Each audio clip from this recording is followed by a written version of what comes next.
Hello, and welcome to Real Person Reviews. I'm Sam, and I'm a real person. And today I want to talk to you about Star Fox 64 for the Nintendo 64. A few things up front here. I'm doing this kind of because it's the whole Star Fox month thing, because Beta 64 decided it was that, but there was mostly like a bunch of streams and stuff I didn't really see. And then the review of Star Fox Zero, which is, that was released this month, and then there was Star Fox Guard, which I believe came along with it. It was like a free thing, so I didn't know anything about that, really, so that was interesting to look into that, too. So there's that stuff, and other people have done Star Fox, Zero reviews and stuff like that up recently. You probably have been seeing. I just wanted to jump in on the whole hype train. Chugga chugga choo choo. And, I had a couple other games, so I was like, well, I've played the first Star Fox, but I only played through, like, the easy difficulty, and I at least tried the medium one, but I don't know if I beat it or not. I just didn't feel like I had played it enough. I couldn't replay it before doing a thing, so, like, in time I don't have anything to play it on, so it's like, well, okay, I guess I won't be doing that. And the other one I played I didn't finish was Star Fox Adventures, because I thought the control was really awkward and bad, and I got to the point where it was like I couldn't really function in the game because of the crappy controls. Maybe that's just me. People have probably adjusted to it just fine, but I couldn't do it, and it wasn't that great anyway, what I experienced so far in it, so whatever. I can't really review those because I haven't played enough of them. And as far as the other shit, I haven't played any other Star Fox games. So Star Fox 64 was a clear choice, since it's something I grew up with and I have played 4 billion times over the years. Another thing is that if you would like to see a written review before, after, or instead of this review, you can go ahead and go to that link in the description, and you'll take you to the written review on Hub World HQ, and I believe the Gravel Pit are both there. There's two. I always say the link. There's always two links for the reviews now, but go there, whichever one you prefer, and check it out. And I think that's everything I have to say to preface this. So, let's jump into Star Fox 64. So, Star Fox 64 is an on-rails space shooter in 3D. Basically, I guess the basic plot of this, which is already probably being outlined on the screen from the gameplay or something, it'll show up there with the whole actual story. So if I miss any details, it'll tell you. You'll see it in the game right away before you play the game. It's basically that this evil scientist Andross he's trying to take over the Lylat System, this part of this galaxy here. Try to take over that solar system, the Lylat System, and then they sent out this team of mercenaries, the Star Fox team, which was consisted of the leader James McCloud. It had Peppy Hare and Pigma Dengar. They went to go stop Andross. Pigma betrayed them, and James was taken, and then Peppy somehow managed to escape, got back, and told James's son Fox about it. And then a few years pass, and then Andross tries to take over the system again. So Fox takes up the Star Fox team's leader spot and decides to go in with Peppy Hare, and two new people here are Slippy Toad and Falco Lombardi. They're your teammates throughout the thing, and they go in and try to stop evil Andross. Now the gameplay, like I said, is an on-rail space shooter. And basically, you're just propelled forward through these different levels. You're shooting down ships and robots and other, installments, some bio-life forms. All kinds of stuff for you to shoot down and try to get points. There are these rings you can go through to get health. There are golden rings you can go through, where if you get 3 of them in a level, you'll have an extended life bar for the duration of the level. You can pick up bombs and shoot those at enemies, and you can get these laser upgrades to make your shots better. You can charge your shots. If you hold the button down, it'll charge up your shot, and then when you release it, it'll shoot a charged shot. And while you're holding it, it'll also lock on to certain enemies, so you can then shoot it, and it'll seek those enemies out. You have some maneuvers you can do as well. You can do things like boost or brake, and you have a little fuel gauge on the top that tells you how long you can do those for. You can also do a somersault if you do a combination to do that. So if enemies are behind you, you need to get them, in front of you. You just do a somersault and get, be behind them.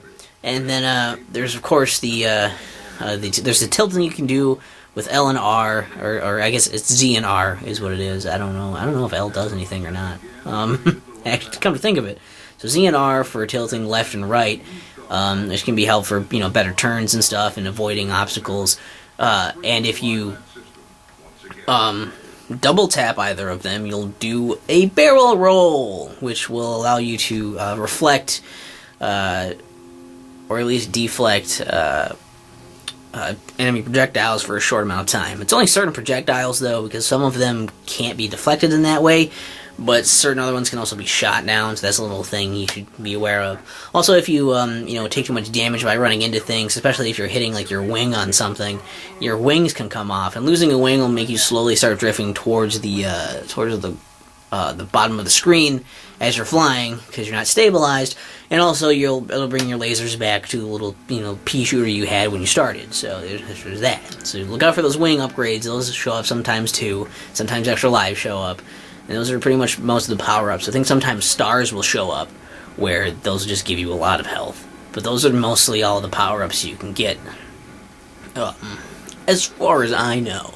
And you go through these levels in this pretty linear fashion, and usually you'll come to a boss at the end of the level.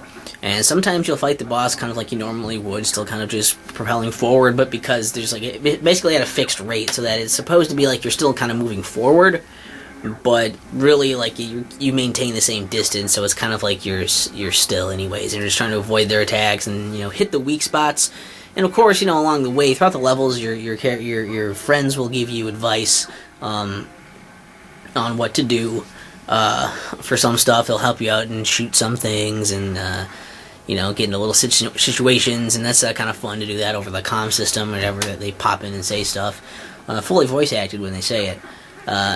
But in this other mode too, it's like sometimes you go into like boss fights. When you go into boss fights, usually they'll tell you stuff, like they'll show the enemies, like tell you what the enemy's weak spot is, and like give you an enemy damage meter so you can tell if you're hurting them or not. And it's kind of interesting.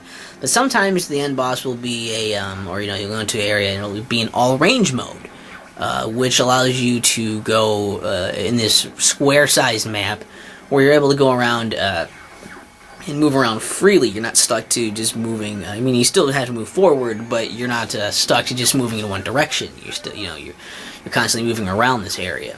And when in this mode, you can also perform a U-turn. So just turn yourself around. That's what a U-turn is.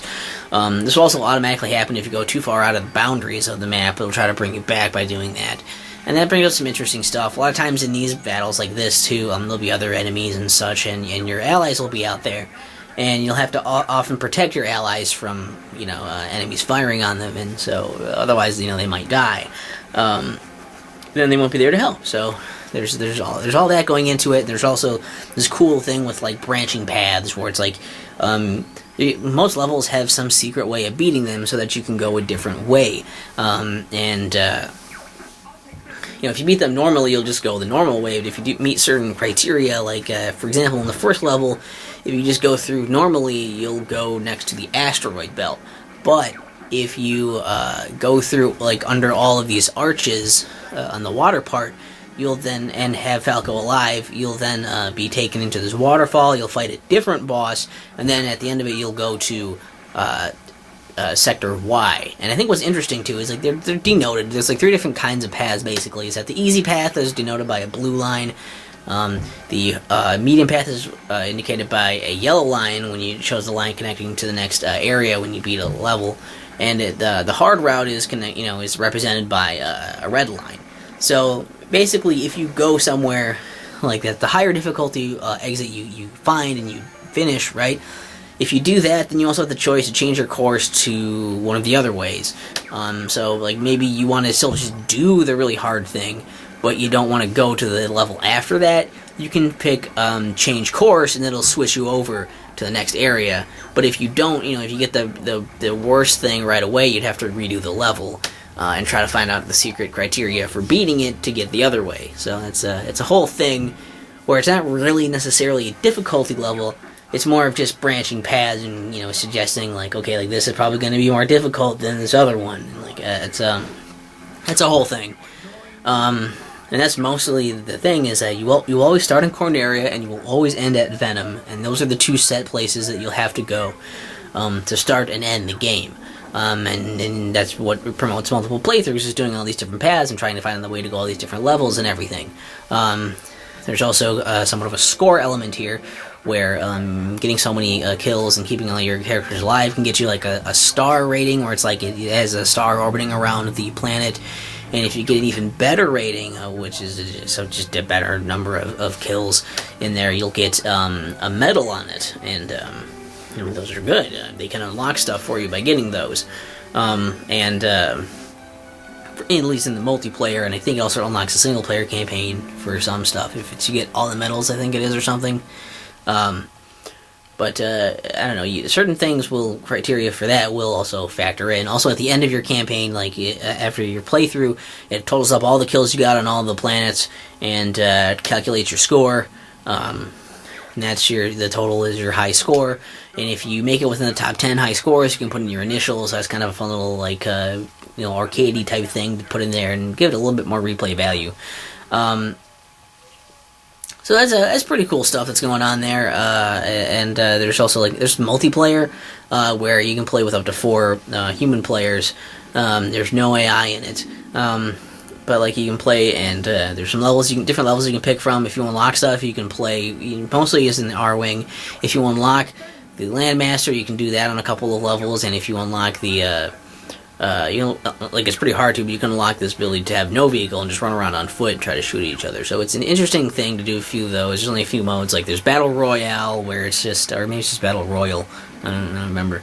But it's basically just everyone gets one life, last man standing wins. There's a time one where it's just, you get, your score gets reset every time you die, but whoever gets the most kills in that amount of time and has the most at the end wins. And then there's another one where you just set it's a point match. You just set how many kills you have to get. First person to get that wins. So that's interesting. There's only 3 maps to it. There's also a training mode, which is totally optional. But it can help you get used to the mechanics, and then basically it's just this tutorial kind of level that kind of just tells you how to do things and lets you kind of practice it, and it's kind of interesting to do that. There's even an all-range section in that to practice some of those maneuvers and everything, so you're more prepared for the trials ahead. And I guess I don't know, beyond that, there's a sound test and stuff. And an expert mode can be unlocked that's more difficult. You take more damage, but you have cool shades on when you do it, so that's pretty. I like that. It's pretty cool. And I think I guess there's a lot of stuff I really like about this. I like that there's no real difficulty setting. I like that you can just kind of I'm just gonna play. I'm just gonna put in I'll go to this level, and it's I wanna beat this really this hard boss and do this difficult task in this level, but maybe I don't want to go to the level it goes to, so I'll switch it. Or, I want to play these levels because these are the ones I like playing the most. And you don't necessarily feel, bad because you're playing on a lower difficulty than you feel like you should. It's more just, whichever, this way is more, difficult than this way, and, whatever. It just kind of feels like, you're going to go start to end, and you're still going to have the same, relatively a similar experience. It's more about which is the most fun for you to play, what you want to do, and what you want to push yourself to do. And maybe you want to push yourself to get that high score. Maybe you want to push yourself to get all those stars, all those medals, all that stuff. But maybe you just want to play through and have fun on some of those levels. It's good for either of those. And it's also really cool, I think, because it's it's such a treat to play a Nintendo 64 game that, while yes, it is still 3D, but the whole on rails thing makes it kind of a set pace, and the linear fashion of it. It's not an adventure game. It's not a game that you need to sit down and explore everything over and over for hours and can comb over it. Really, it's you can sit down, play the game, and beat it in a sitting in maybe 20 minutes to an hour, and you're just I'm just gonna play through the game and I'm just gonna beat it. And depending on how well you do and all that, and what you're trying to do with it and everything, and I think that's really awesome. It's just a nice because so many other games are so long and like they want so much out of you, it was nice to have a nice little thing to throw in between games when you don't have as much time. And I think Star Fox works really well for that. And also I really like the voice acting is really good. I mean, like, I like the visuals and like a lot of the effects and all that, and like a lot of the sound design and the music is cool. A lot of the explosion effects are really sweet too, but like the stuff I think that really stands out too is like the voice acting, because not a lot of Nintendo 64 games are like have that much voice acting. Like, you're not sitting around quoting Super Mario 64, you know, yippee, or fucking Hey Listen from Ocarina of Time or anything, you know, like there's not much from those. But this has like a whole bunch of lines, so it's so fucking quotable, and you know, the voices sound really good in it. Like, they don't sound crappy, really. They sound really good, especially like for Nintendo 64, and the voice acting is actually pretty good. I like the delivery of that and like the writing in it. I do like it, and the whole nature of like people just coming in on little radios on that and saying their things. I don't know, for some reason I really liked that. I really liked when it did that in Twister. So for some reason I just like that. It feels like it works for the action of it, and somehow of some of the intensity and the urgency of the stuff. And I guess it makes some sense why people can't really talk over each other, just because they're sending a fucking signal out and they can't like just talk over the person that's talking through their radio thing. Plus, it also has that kind of like that nice little artistic excuse, I guess, when the slightly static quality of like the quality of the sound of their voices on it, due to it being on Nintendo 64 and all, kind of worse for it, because it's like, oh, well, they're on like these radios, it probably wouldn't be the cleanest sounding thing out there, probably, right? So that's something I thought was really cool. And it's a hell of a lot of fun, but it also has some issues. I do need to bring up some stuff. Is that one thing is that they use it's a well, I guess for starters, if you don't necessarily want to have a shorter game, it's not going to be as cool for you. You're not going to sit down and sink yourself into it as much as you would something like even like a Super Mario 64 or an Ocarina of Time or something like that. You're going to, you know, where you're just going to have to spend a lot of time doing a lot of levels. You're just going to straight shot this one pretty much every time. And while there's replay value, it's still like short and you're repeating some stuff. So I understand if it's not necessarily your cup of tea, that's fine. But I guess like one of the little minor things with the visuals is that some of the stuff doesn't look like I don't know, like with they use some sprites because it's early 3D stuff, so some of the effects are like done with sprites for any projectiles or explosions, and it makes it hard to kind of gauge where you are in relation to that effect, so sometimes it's hard to dodge those things. Also, there's a first-person view, which is a neat idea. You can like do like a view from the cockpit, but then you can't really see your wings, so it's harder to tell if you're going to run into shit or not. And I found that to be pretty annoying, and it was also kind of harder to aim, and it was kind of disorienting the way it worked. So, yeah, really neat idea, but it's not really that practical. Along with that, I also want to bring up the Rumble Pack, which was introduced with this game. This game was pretty much made to promote the Rumble Pack, and it used it for, like, you run into stuff and hit things with your wings or whatever, and stuff runs into you and it rumbles, and when you're shooting, especially when there's explosions, holy shit, does that thing rumble. And it was the first time you really had, like, rumble in your controller in games, and it's a novel idea, and it was interesting at the time. But the idea really hasn't aged well, because the Rumble Pack is a piece of shit. It doesn't really add much except for shaking your fucking controller if you really like that, which I find kind of annoying now. And it's a thing you have to put in the bottom of your fucking controller, and it's heavy because, it's got like its own fucking batteries in it, which also is a fucking drain on your batteries because it can't be powered by the controller. So you have that in there wasting batteries while it's fucking just shaking around like a fucking piece of shit. And it's heavier when it's weighted down like that, so it's just awkward to hold, and it's not really worth it. If you like that, and if you find that neat, sure, but I just found that I don't care for the Rumble Pack anymore, and it just seems like way more work than it's worth. Also, a little bit annoying is that one of the things is part of the gameplay, I guess, but you do have to constantly, save your fucking teammates. You have to save their asses all the time, and it's like, really? It's like, it feels like every few seconds they're like, hey, Fox, get this guy off me. And, like, it's like they can't shake him. It's like, what the fuck, dude? Like, I'm trying to do, like, a thing also, and I don't have time to, like, babysit everyone on the fucking team.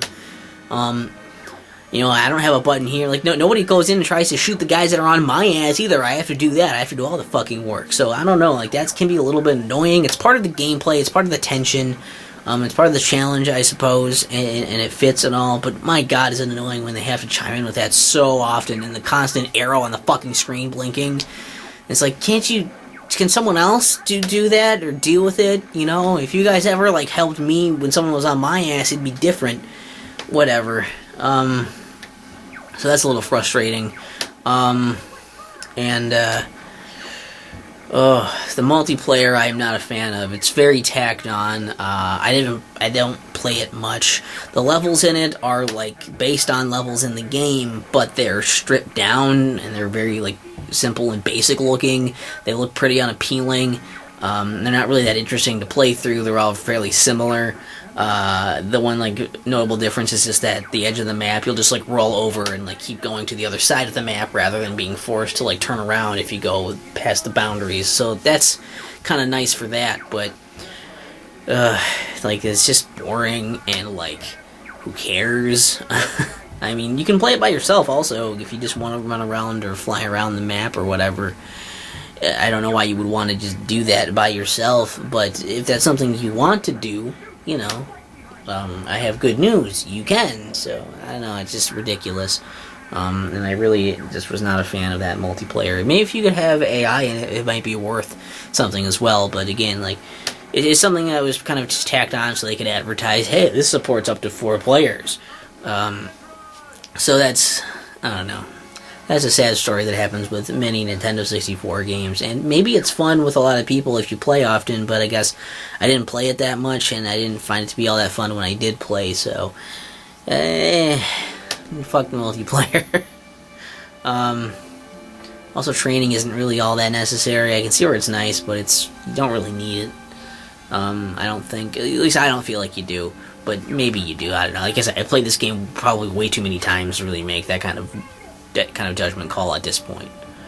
And that's, I mean, I think that's probably most of my complaints are just those few things. Oh yeah, the other thing, yes, I just remember these that I almost forgot. The other thing is that there are 2 other vehicles you can use, which are like the, one of them is the Landmaster, which is a tank, and you can like roll around in it and hover in it and stuff, and it rides on the land. There are only 2 levels in the game that use it, and I believe you can only play on, maybe you can play them, no, I think you only play on one of them per playthrough, but there's only 2 in the whole game.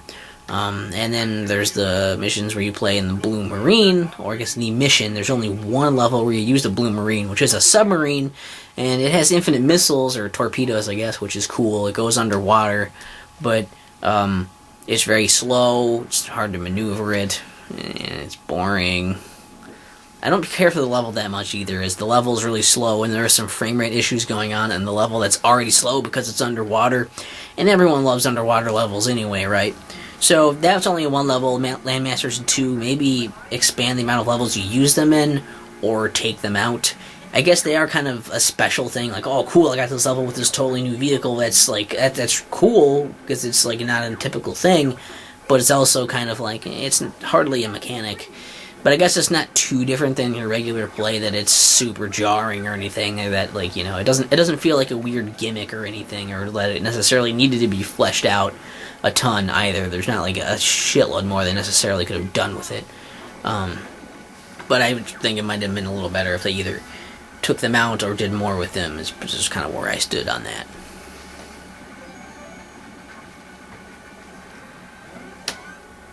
Star Fox 64 is still awesome. I mean, I know I have a few gripes with it, but I think it's great. Maybe it's not a masterpiece, and yeah, it's copying a lot of stuff from Star Fox from the Super Nintendo, and apparently Star Fox Zero just copied that stuff, a lot of it again, because they just can't get any better than that design, apparently. But you know, it's a great game. I think it has really good presentation, especially for it's from like, you know, pretty early on in the life cycle. It's from '97, so it's I think it's pretty impressive in that respect. And it's a game, you know, like it's one of those where it's nice to have in between stuff, and it's kind of like it's just a really neat experience, especially for the Nintendo 64. And it's one where it has so much charm to it that I would feel bad if you missed out on it, because there's a reason people love this game so much. It's not just nostalgia. There is a certain charm to it, and there's polish, and it's a really good game. And I think anyone who is a Nintendo fan, like who, I guess, Nintendo 64 owner, this is an essential. You just kind of have to get this. It's probably worth about $20-$30 to get this game, I would say. Because, yes, I mean, like, you're not going to be playing hours and hours of it on, like, at a time. But on occasion, playing through it, trying to do all the different paths and the levels and the stuff, and just playing it over, you know, here and there over the years, it's definitely going to be worth, you know, putting some money into. And, I mean, I highly recommend it. It is, you know, it is the Star Fox game. It is probably the best Star Fox game. I haven't played all of them. I can't really make that claim, or, you know, say that's my favorite of them, but I guess I can say it's my favorite of them in the fact that this is the one that I've played and beat, and I also really, really like. It's a great game. So definitely check it out if you haven't. And, like, I don't know, I guess I could talk about the 3D remake of it for the 3DS, but I don't have that. And I mean, there has to be enough stuff to talk about for something like that anyway. I mean, who would want to do something like that? So, what Star Fox game was your favorite? What was your favorite line from Star Fox 64? What was your favorite level? What, you know, I don't know. What did you think about the game? Who was your favorite character in Star Fox 64? Leave it in the comments, all that stuff. And you know, again, I kind of copied the Beta 64's idea for Star Fox Month thing, so go check out his channel if you haven't. I'm not linking that because you can find him because he's somebody unlike myself. And what I do have linked is the written review. If you want to check that out, it is now after the review. Go in the description, click on that, and see if I covered something I might have missed here. I think that's everything. So, yeah, that's all she wrote. So, sorry to jet, but I'm in a hurry.